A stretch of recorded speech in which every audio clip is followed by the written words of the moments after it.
Assalamualaikum warahmatullahi wabarakatuh. Perkenalkan kami dari kelompok 20. Hari ini kami akan mempresentasikan tentang multiple intelligences beserta penerapannya. Sebelumnya perkenalkan nama saya Adilai Supratiwi, nomor NIM 1503699024, beserta teman saya Telma Tarina Alifa Paradise, nomor NIM 1503699039. Yang pertama adalah pengertian dari multiple intelligences. Multiple intelligences merupakan suatu kemampuan atau kecerdasan yang bersifat ganda sebagai hasil perkembangan pengetahuan kognitif dan psikologi. Teori ini pertama kali dikenalkan oleh Howard Gardner, yang merupakan seorang pendidik dan ahli psikologi dari Amerika Serikat pada tahun 1993 lewat bukunya yang berjudul Frames of Mind. Peran multiple intelligences. Multiple intelligences berperan sebagai teori pembelajaran yang mengedepankan kekuatan dari siswa yang beragam. Mungkin saja ada selain logika matematika dan verbal linguistik atau disebut bidang non-akademis. Karena dalam prinsip teori Gardner, itu termasuk suatu kecerdasan anak yang harus diapresiasi.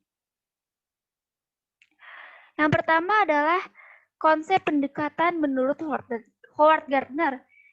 Pendekatan dalam proses pembelajaran yang ditawarkan oleh Howard Gardner memiliki konsep individual difference, yaitu kecerdasan majemuk menganggap bahwa setiap individu mempunyai keunikan dan keistimewaan. Jika keunikan ini dikembangkan, maka setiap orang dapat menjadi juara sesuai dengan bidangnya masing-masing. Yang kedua, multiple intelligences mempunyai karakteristik konsep, yaitu sebagai inteligensi itu berbeda-beda, tetapi semuanya sederajat. Dalam pengertian ini, tidak ada inteligensi yang lebih baik atau lebih penting dari inteligensi yang lain. Menurut teori Gardner, membagi kecerdasan jamak menjadi 8 macam.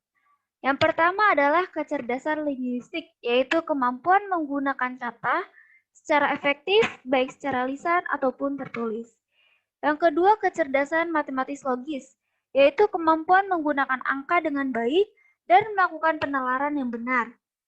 Yang ketiga, kecerdasan spasial, merupakan kemampuan mempersepsi dunia spasial visual secara akurat, baik gambar ataupun video. Yang keempat, ada kecerdasan kinestetis, yaitu keahlian menggunakan seluruh tubuh untuk mengekspresikan ide. Yang kelima, ada kecerdasan musikal, yaitu kecerdasan menangani bentuk-bentuk musik dan suara serta pengekspresiannya. Selanjutnya ada kecerdasan interpersonal, yaitu kemampuan mempersepsi dan membedakan suasana hati, maksud, motivasi, serta perasaan orang lain. Yang ketujuh ada kecerdasan intrapersonal, yaitu kebalikan dari interpersonal, yang merupakan kecerdasan memahami diri sendiri dan bertindak berdasarkan pemahaman tersebut. Yang terakhir ada kecerdasan naturalis, yaitu keahlian mengenali dan mengkategorikan spesies, baik flora maupun fauna di lingkungan sekitar. Oke, selanjutnya akan dijelaskan oleh teman saya Alifah. Berikut ini berbagai cara penyampaian materi yang dapat digunakan oleh pendidik dalam metode multiple intelligence. Untuk kecerdasan linguistik, pengajar dapat menggunakan metode kata-kata atau literasi. Dengan adanya kegiatan seperti membaca, menulis, wawancara, atau presentasi hasil diskusi di depan kelas, dan juga kegiatan yang menanamkan kecintaan pada buku. Selanjutnya yang kedua, untuk kecerdasan logikal matematik, strategi belajar yang dapat dilakukan oleh pengajar bisa berupa membuat grafik, pembuatan pola, pembelajaran menggunakan hipotesis, pengukuran, dan juga analisis data yang berhubungan dengan angka dan logika. Selanjutnya yang ketiga, untuk kecerdasan visual spasial. Strategi mengajar yang bisa dilakukan oleh guru yaitu dengan visualisasi berupa pengungkapan ide-ide dengan penglihatan atau gambar. Dalam menjelaskan teori, harus diselipkan dengan gambar yang mewakilkan teori dan juga bersifat komunikatif. pembelajaran juga bisa menggunakan mind mapping.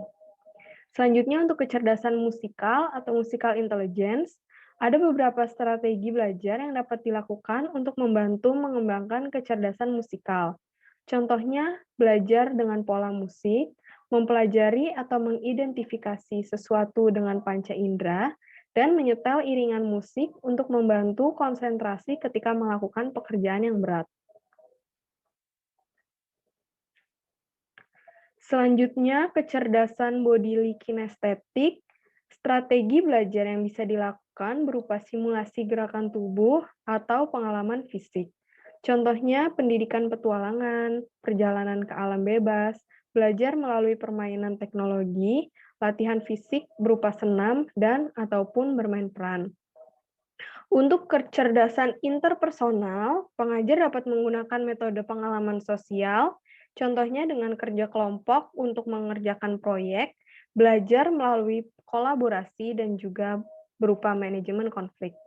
Untuk kecerdasan intrapersonal, ada strategi mengajar yang dapat dilakukan oleh pengajar untuk melatih kecerdasan intrapersonal peserta didik, yaitu dengan melakukan metode pengajaran berupa refleksi diri.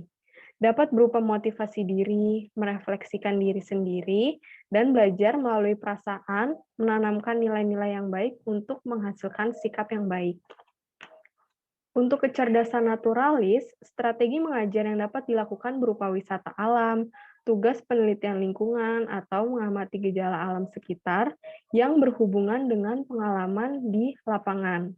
Untuk kecerdasan existence, pengajar dapat melakukan metode berupa belajar dengan peristiwa. Anak diberi materi berupa contoh kasus atau peristiwa yang terjadi di lingkungan sekitar. Selanjutnya fakta bahwa sebenarnya ada 9 macam multiple intelligence. Mengapa bisa begitu? Pada dasarnya, teori Gartner hanya mengungkapkan 8 kecerdasan seperti yang kita ketahui sebelumnya, yaitu berupa kecerdasan linguistik, matematik logis, visual spasial, musikal, body kinestetik, interpersonal, dan intrapersonal, serta yang terakhir adalah kecerdasan naturalis. Namun kemudian ditambahkan kecerdasan eksistensial ke 8 teori kecerdasan jamak oleh Lunenburg dan Bas-G pada tahun 2016. Selanjutnya, ini adalah teknik implementasi multiple intelligence bagi pengajar. Yang pertama, mengidentifikasi IQ. Hal ini bertujuan agar pengajar mendata kecerdasan jamak yang dimiliki oleh siswa. Kemudian yang kedua, ada melakukan observasi multiple intelligence yang dimiliki oleh siswa. Ini berguna untuk bagi pelajar untuk mengetahui jenis kecerdasan jamak yang dimiliki oleh siswa. Yang ketiga, ada bentuk kelompok belajar untuk melakukan pendampingan belajar. Nah, kalau bisa, kelompok belajar ini terdiri dari berbagai macam siswa dengan multiple intelligence yang berbeda, sehingga mereka diharapkan dapat bekerja sama untuk menghasilkan sebuah karya, untuk menyelesaikan masalah, dan juga untuk menyelesaikan proyek. Kemudian yang keempat, berilah perhatian kepada seluruh peserta didik dalam kelompoknya dan lakukan observasi. Perhatian dapat berupa apakah peserta didik dapat bekerja sama dengan kawan lainnya yang memiliki multiple intelligence yang berbeda. Kemudian setelah selesai mengerjakan proyek, berikanlah observasi dan juga evaluasi terhadap hasil kerja peserta didik. Kemudian selanjutnya adalah bagaimana penerapan multiple intelligence yang relevan untuk dunia universitas. Salah satu caranya adalah dengan penelitian. Karena sebab penelitian mencakup beberapa tahap yang terdiri dari perencanaan, pelaksanaan, dan evaluasi. Proses tersebut dilakukan berdasarkan teknik pengumpulan data, yaitu berupa wawancara, observasi, dokumentasi, dan analisis, baik kualitatif maupun kuantitatif. Hal-hal seperti itu mendorong peserta didik, dalam hal ini mahasiswa, untuk mengembangkan pola pikir logis matematis, verbal linguistik, spasial, naturalis, intrapersonal, dan lain-lain. Selanjutnya ini adalah glosarium dari makalah kami dan juga dari PowerPoint presentasi kami. Selanjutnya ini adalah akhir dari presentasi kami. Kurang lebihnya mohon maaf. Wabillahi taufiq wal hidayah. Wassalamualaikum warahmatullahi wabarakatuh.